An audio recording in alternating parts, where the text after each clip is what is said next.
This is a nasty cough. You cough and cough and cough and cough and cough. You even get purple from so much coughing because you cannot even breathe. And this disease came from pigs. That's something very well documented. I want you to learn this. In Leviticus 11, it's very clear there that you shouldn't eat the pig. It says there, don't even touch it. That's how problematic this animal is. See, I want you to remember this date, 1492. 1492 was the first time that Christopher Columbus arrived from Europe to the continent of America. And when Christopher Columbus arrived to the continent of America, he noticed something very interesting. Most of the animals that he was used to seeing in Europe were not in the continent of America. In America, there was no cows, there was no chickens, there was no pigs, there was no lambs, there was no goats, there was no horses. All these animals were brought from the Europeans to the American continent. I wish Christopher Columbus would have read Leviticus 11 and would have learned that you don't eat that animal, you don't touch that animal. Because he had the not so bright idea on his second trip to bring for the first time pigs to the continent of America. And he literally caused a pig flu, a swine flu in the continent of America and killed countless number of people. If he would have read his Bible, he would have learned, leave that animal alone. But not only that caused problems, as the Europeans came to the different parts of the world, they started bringing with them an enormous amount of infectious diseases for which the native populations did not have immunity. For example, when the Europeans came for the first time to the island of Guam, they wiped out 93% of the natives of Guam due to the diseases that they brought with them. And this not only happened in Guam, this happened worldwide. So there was this interchange that took place as the Europeans arrived to America. They brought many of the things that you're used to eating. They actually came from the continent of America, as well as livestock moved from Europe to the continent of America. So if you can see, tomato came from the continent of America. In other words, there was some time that in Italy there was not such thing as pizza or pasta. They didn't have tomatoes. Tomatoes came from the continent of America. Remember the date I told you to remember? 92. By 1519, when the Europeans tried to conquer Mexico, already half of the natives of Mexico had perished as a result of the diseases that the Europeans brought to the American continent. By 1618, the population of the natives of America, the Aztecs, had decreased from 18 million to 1.6 million. A few more examples. We know that typhoid fever came and is coming from chickens. Every chicken has typhoid in its digestive tract. In fact, many eggs have typhoid because the anus is so close to where the eggs come from, they get cross-contaminated. So many eggs in its surface also have typhoid. In the old days, in the continent of America, there was no chickens, therefore there was not such thing as typhoid fever. Human measles, we have controlled this very much because of vaccination. There's still a few cases here and there, but before the vaccination came, the last 200 years before that, it had killed 200 million people. This was a big killer in the old days. We know this disease came from close contact of humans with cows and sheep. Dogs is what gave us that influenza. That's a very hard disease that comes, on a seasonal basis. Now, the dogs that are flying high in the skies, those are not the ones that infected you. You needed to domesticate the dog so you could add it here close to you so the dog could cough or sneeze on your face, and then you could catch this disease. Leprosy came from the water buffalo. This animal, very commonly used all over Asia. The close contact of the human with the water buffalo caused this disease to jump into the human. This is an excellent book if you're interested in the topic, Gun, Germs, and Steel. And Jared Diamond explains in his research how the diseases of the Europeans wiped out 95% of the natives everywhere that they went. And how come the diseases were flowing like that? So it was an interesting pattern. The disease was not flowing from the Americans to the Europeans, it was flowing the other way, except for a couple of exceptions. One of those exceptions is syphilis. Syphilis came from the continent of America to the whole world. How come that flow of disease pattern happened? Well, in the chapter 11 of his book, Jared Diamond explains this with quite a bit of detail. He calls his chapter The Little Gift of Livestock. And he explains very well how the reason why Europeans had so much disease was the following. See, in America, when the natives wanted to eat some meat, they would go and hunt some deer, they would kill that deer, and the rest of the deer would keep running to the mountains. But the Europeans did something different. They would put animals in an enclosed space, the cows, the sheep, the goats, and so forth, and that caused constant contact with those animals many times in a day, increasing the odds that the diseases of those animals would jump into the humans. In fact, if you study a little bit of history, you will see that in Europe, they would get hit by pandemics on a regular basis.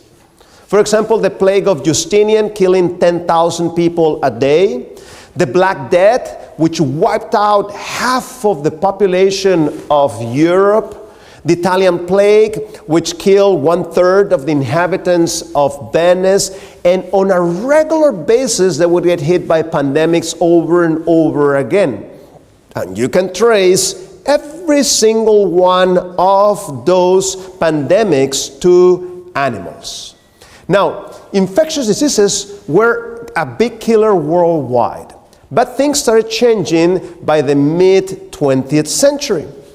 With the advent of things like the principles of hygiene, people learned that they have to wash their hands, they had to take baths, they had to keep their food nice and clean so that things wouldn't jump, into their food and so forth. With the advent of things like vaccinations, many of the common killers were able to be controlled. With the advent of things like antibiotics, now bacterial diseases, we were able to fight against them. And something very interesting happened. See, the amount of infectious diseases worldwide started decreasing very, very much until we reached the 1950s and 1960s, and there was a tremendous resurgence of those emerging infectious diseases. See, I'm originally from Mexico. And when I was in my 20s, I moved to Norway. And when I got to Norway, I realized that Norway was very different from Mexico. Not only the weather is different, but the whole system is totally different there. There's no corruption there in Norway. The level of honesty of the people of Norway is quite impressive. One time I went shopping, my phone rang when I was living in Norway. I got distracted. I left the things on the street. I went home. An hour later, I remember I forgot my things. They were still there. You know, there's many places in the world where I think it's seconds and your thing is going to be gone. Not only an hour. The honesty of the government, the way wealth is distributed among the population and so forth.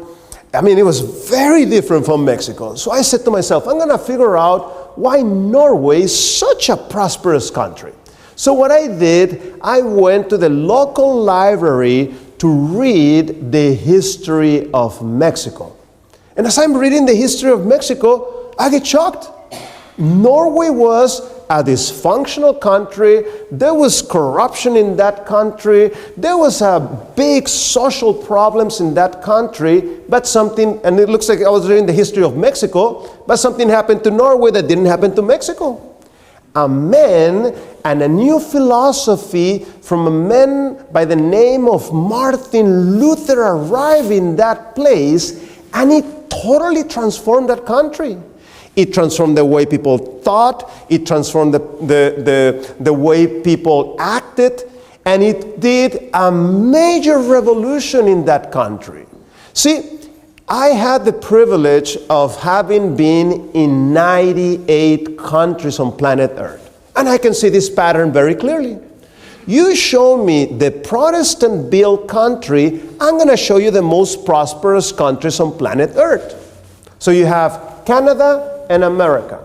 You have Iceland, you have England, you have Norway, Sweden, Finland, you have Denmark, you have Netherlands, you have Germany, you have Switzerland. Aren't these the countries that people risk their lives to try to migrate to, you know, because there's opportunities, financially they're better off and so forth. Then, through the influence of the English, you have Singapore, tremendously prosperous country. Clean streets, big buildings, new cars, jobs, education, and so forth. You cross from Singapore to Malaysia. Man, Malaysia is another world. Totally different world, even though geographically they are very close together. Then, to the influence of the English, you have Hong Kong. Very prosperous place, you know, big buildings, big banks, good economy, and so forth. Sadly, Hong Kong now passing to the hands of the Chinese, and we're seeing the downfall of Hong Kong and their liberties before our own eyes. Then you have South Korea, the country in Asia with the highest amount of Protestants. Then, through the influence of the English, you have Australia and New Zealand. Beautiful, prosperous places. Through that philosophy, they created that transformation. And when you check the stats, you can see what I'm talking about. For example, where are the places on earth where people make the most money? You show me the Protestant countries. Which countries are having challenges with their economies and so forth? Not a single Protestant country you're going to find in that list. Where does the science does the best? You show me the Protestant countries, I'll show you the pattern. Where do you find the most corruption? The more red, the more corrupt. So the least corrupt countries on planet Earth are those Protestant countries. Very clear the pattern. Who has the best, educational systems? The Protestant countries is in the list. Who has the best governments? The Protestant countries are there on the list. Where do you find the people that live the longest? The Protestant countries, you find them in that list. Who has, the least corruption, perception, and so forth? The Protestant countries, the least corrupt. Well, the most corrupt countries on planet Earth, not a single Protestant country you're going to see in that list. Who are the poorest countries on Europe? You're going to see not a single Protestant country in that list. Where do people save the most money in Europe? The Protestant countries. Where do you find the most liberty on the different countries on earth? The Protestant countries. The pattern is extremely clear. And sadly, the Protestant countries have become the most immoral countries on planet Earth, sadly. For example, look at this one. Number of sexual partners on average. You show me the Protestant countries, I'll show you the most immoral countries on planet Earth. What happened to these countries? Well, this is what happened. What says in the Bible, don't make me too rich or too poor, it says in Ecclesiastes. If I become too rich, I'm going to forget who gave me these riches. And sadly, this is what happened to these countries. They forgot where the blessings came from. And sadly, today, those Protestant countries are where the most strange philosophies are emerging. All this agnosticism and atheism and postmodernism and so forth. You can see here in this stats from New Zealand, how especially the young people, they're losing their faith in God. And as they lose their faith in God, they forget where these blessings came from. Like this map, look at this. Show me the most secular countries on earth, I'll show you the highest suicidal rates in the world. As I tell my friends, like Australia, you guys have such a nice country. Beautiful weather, nice people, education, jobs, a relatively good economy and so forth. Yet our young people committing suicide, when you remove that faith, especially from the young people, what's going to give you that meaning and purpose and so forth? So this is what's happened that the sociologists call the rose effect. And we can see the decline of our societies through these statistics.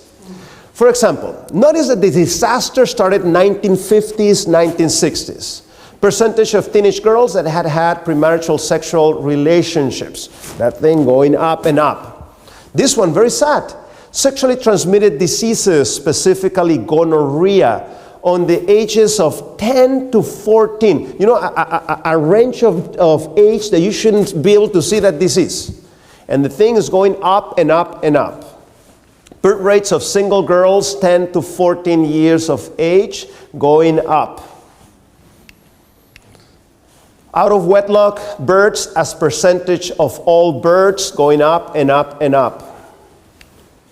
Single people that are not married, that are living together, going up and up and up. Divorces going up. Child abuse, 2,300% more today.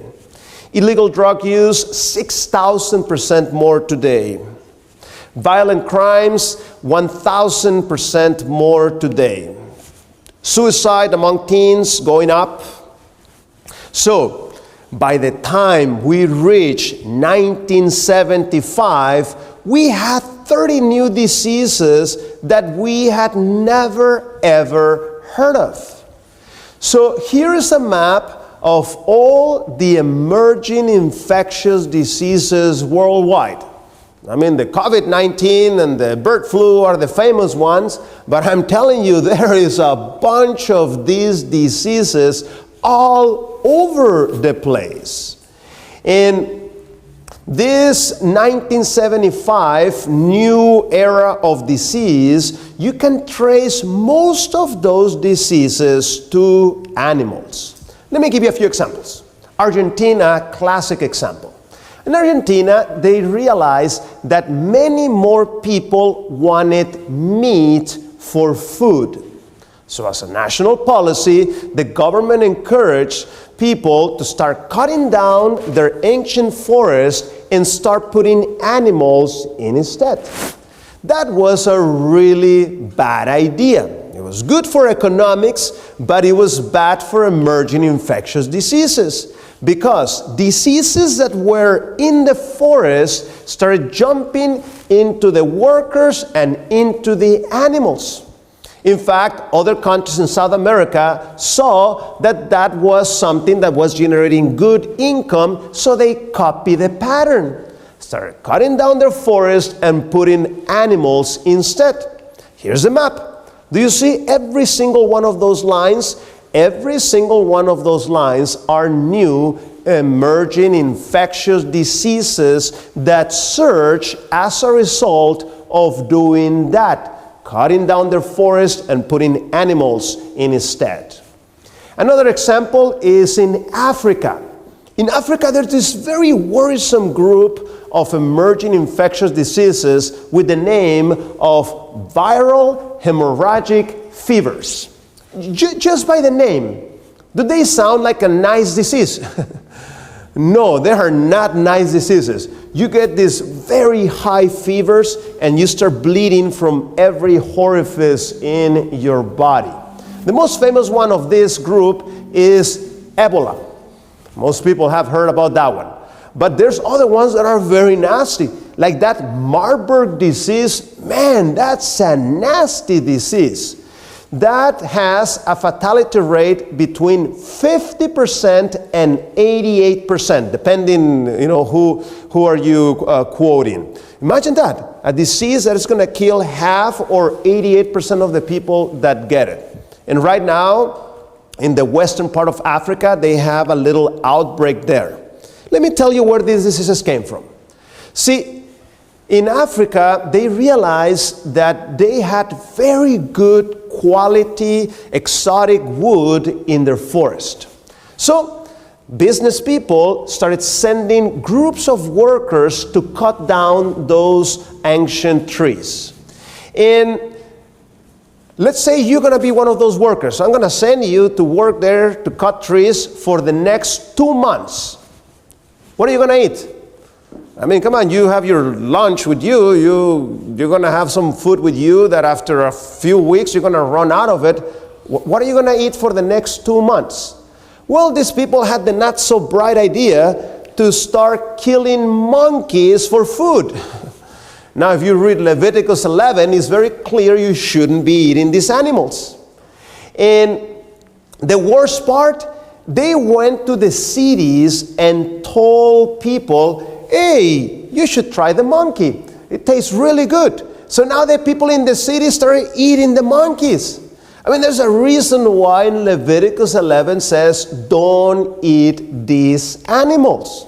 See, we know now that Ebola came from there. There's no question about it. Ebola used to live in the monkey, so by eating the monkey, you cause that disease to jump into the humans. If you're interested in the subject, there's this excellent documentary there on YouTube. Just Google these words about how that monkey meat is what causes that Ebola outbreak. Do you know this is the same story with AIDS? This is where AIDS came from. Here is Journal Science, one of the top scientific publications in the world. Direct exposure to animal blood and secretions as a result of hunting, butchering, or other activities, such as consumption of uncooked contaminated meat, is what caused AIDS. The HIV virus used to live in those monkeys, so as people started, trying to catch the monkey, there was some exchange of blood, and that's how it entered into the humans. Then the wrong sexual behavior sent this thing all over the place. But in the first place, that's how it got to the humans. If you're interested in the topic, here's this very good article from National Geographic talking about how that HIV originated with those monkeys. And sadly, the amount of AIDS keep on increasing in both Southeast Asia and South Africa.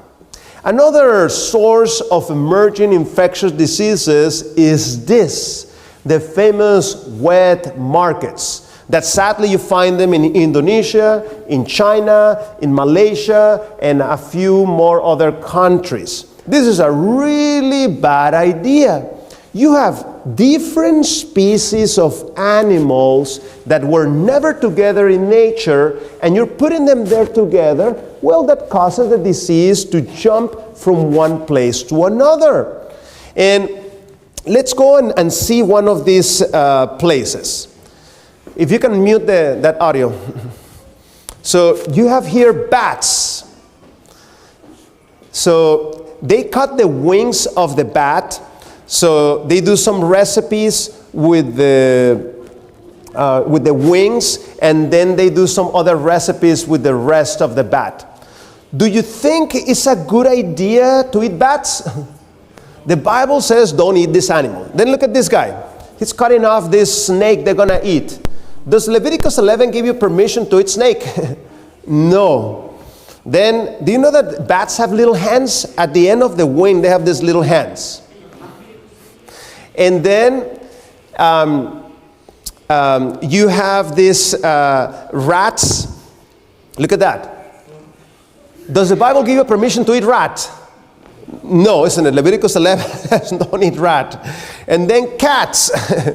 Again, the Bible says don't eat that animal. Then pigs, as we told you, Leviticus 11 says don't eat that animal. Then more bats. And then as you go outside, look at this, what they're eating there. Dogs. Very sad. And then these are the next dogs they're going to kill. Look at that. Very sad. And then cats, and the cats are going to kill. And then finally, this big lizard there, that you shouldn't be eating. So, as you may say, well, doctor, we don't do that in Australia. Well, I'm glad you guys don't have these markets in Australia, but you have this. And we know there's a pandemic coming out of here, no question about it. This is the perfect setting for a pandemic. Just think a little bit about it. Number one question, do you think these chickens are happy being there? Yes or no? No, there's so many of them that causes tremendous levels of stress, which causes immunosuppression because of that, which causes the bacteria and pathogens to be able to become more and more nasty as a result of the immunosuppression of these animals. And there's so many of them, you have to medicate every single one of them. If not, they all died. Do you see any sunlight arriving there to kill all those new pathogens and so forth? No sunlight there. Do you see any fresh air to come and remove all those impurities that are being generated there? I'm telling you, this is just the perfect setting for new disease. So why are business people doing that? Because you're asking them to do that. By asking for chicken, so many people asking for chicken, the business people are going to do this. By asking for eggs, people are going to do this to provide the tremendous demand for these types of foods. So we, as consumers, have a say about this. And then now, artificially injecting all these steroids and so forth, you can see how unnatural the food that we are eating today, but people want their breast, chicken breast. Well, the business people is going to give you your big breast. Not in a natural way, but through unnatural ways of injecting these things so they can grow tremendously and meet the demand that the consumers are asking for. In my book, I talk about how there's been beginnings, of that bird flu and so forth. Another source of emerging infectious diseases are exotic pets. For example, having a cat or a dog, it's okay. It's good actually for your health to have this type of animals. But exotic pets like monkeys, that's a bad idea. Because the diseases from these animals can jump very easily into the humans. You're hearing about that monkey pox around in the newspaper. There was this case that happened in America. This girl had this sore that appeared. When they tested that sore, it was monkeypox.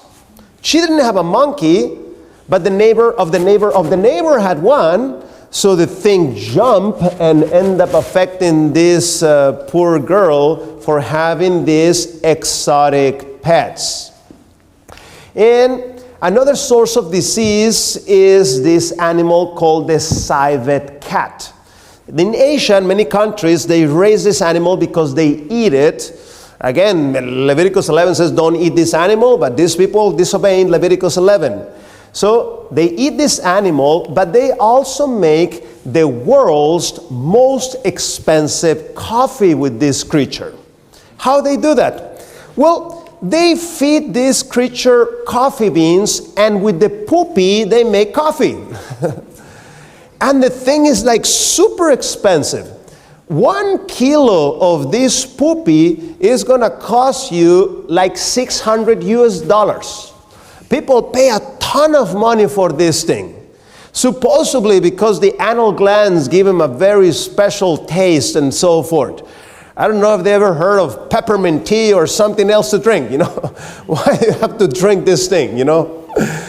Well, COVID-19, the virus that caused this is called SARS number 2. Why is it called SARS number 2? Because there was a what? A SARS number 1. This creature is what caused SARS number 1.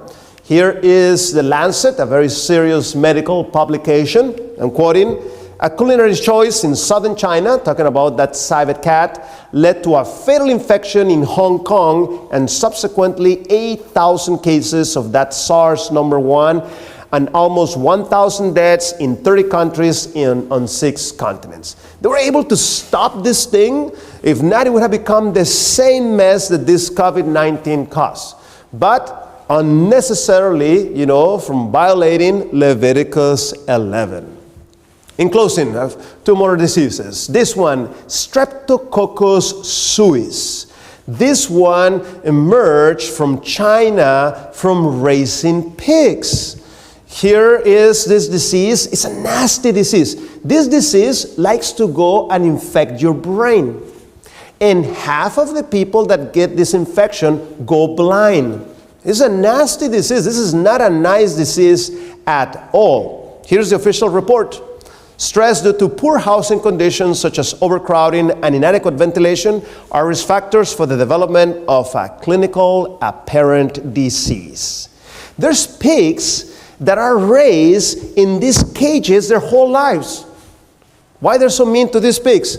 Well, because if you let the pig do this exercise and so forth, that creates muscle, and the muscle makes the meat hard. And who wants hard meat? Everybody wants their meat nice and soft, isn't it? Now, look at what they're doing in China. You can find this in my Twitter there. They are building skyscrapers to fill them up with pigs. That's a really bad idea. If one floor caused problems, now imagine having a skyscrapers full of pigs. Another one, this virus, very nasty virus, the Nipah virus. From 100 people that catch this virus, between 40 to 70 of them are going to die. This is a nasty, nasty disease. In fact, they're afraid some crazy terrorists may get a hold of this virus, multiply it, and drop it somewhere. Imagine how many people would die as a result of this Nipah virus. Right now, there's an outbreak there in India as we speak. Here is the official report where this Nipah virus came from. Without these large, intensively managed pig farms in Malaysia, it would have been extremely difficult for the virus to emerge. So the same story with the chickens. You have all this bunch of pigs because people want that pig meat. Business people do that, and that overcrowding and so forth makes the perfect conditions for these emerging diseases to emerge. And look at what they just did in America. In the administration of President Obama, they gave green light for this. There's fishes that are raised, they feed them pigs' poopy as food. And then now they can export that fish to America. And the thing is that what America does, everybody does, isn't it? So that's a really, really bad idea to give this type of food to this fish. So what can we do? This is something that you can practically do. There's a problem that we're seeing as physicians, and that is called antibiotic resistance. We give you an antibiotic and it doesn't work. And that's dangerous, because if we don't stop the disease, the thing keeps spreading and the person can perish as a result of antibiotic resistance. So they did this very well designed study. It cost $1 million to do, and it took 3 years to complete. And this is what they found in the study. If you eat animals that were given antibiotics, you become antibiotic resistant. Compare, you can see on the right side, of vegetarians, not a single one of them were documenting antibiotic resistance. And sadly, today, many of the animals that you buy in the market were given antibiotics, and that is affecting the people that are eating them.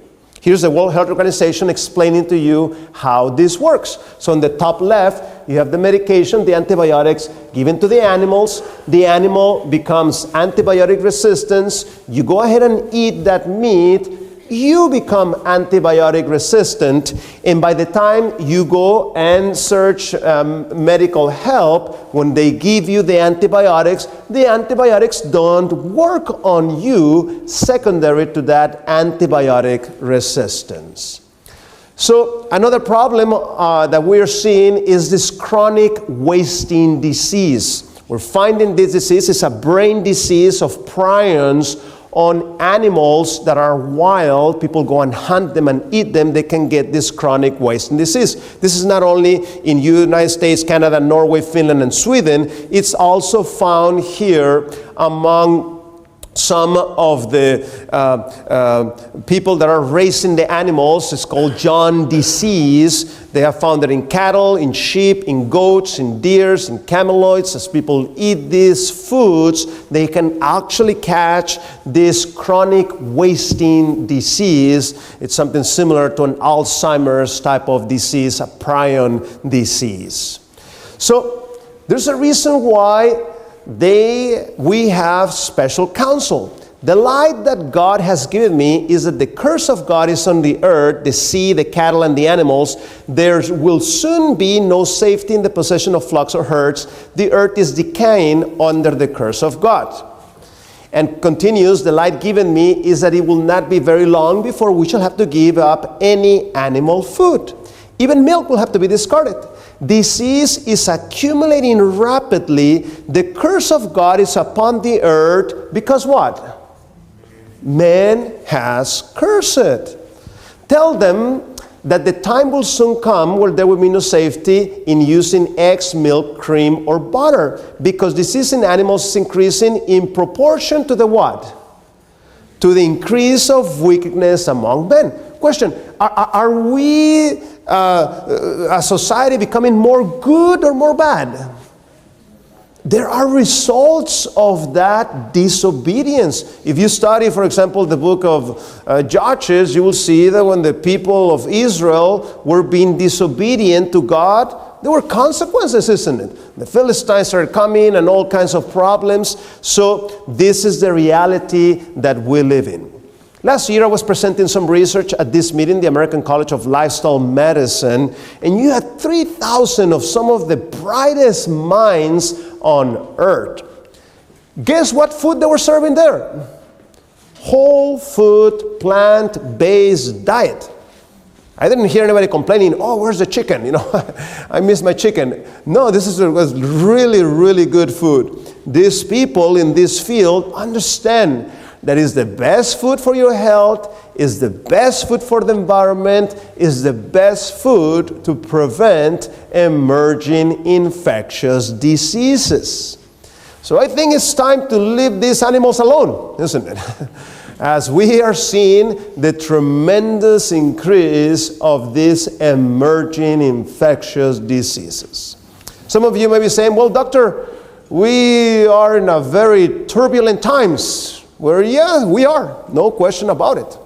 Like this picture of Rembrandt in which he conveys the message when the disciples were in the middle of this storm. What made the difference when these disciples were in this storm that they were able to be taken into the safe port? What made the difference? Anybody? Jesus was in that boat. In my opinion, I think wouldn't be a bad idea to invite Jesus to your boat. We need somebody wiser than us to help us navigate and direct us in this turbulent world. In that way, we can claim the promise of 2 Timothy 1:7 that says, "For God hath not given us the spirit of fear, but of power and of love and of a sound mind." May God bless you. May you be able to invite Jesus to your boat so that He can guide you and direct you. God bless you.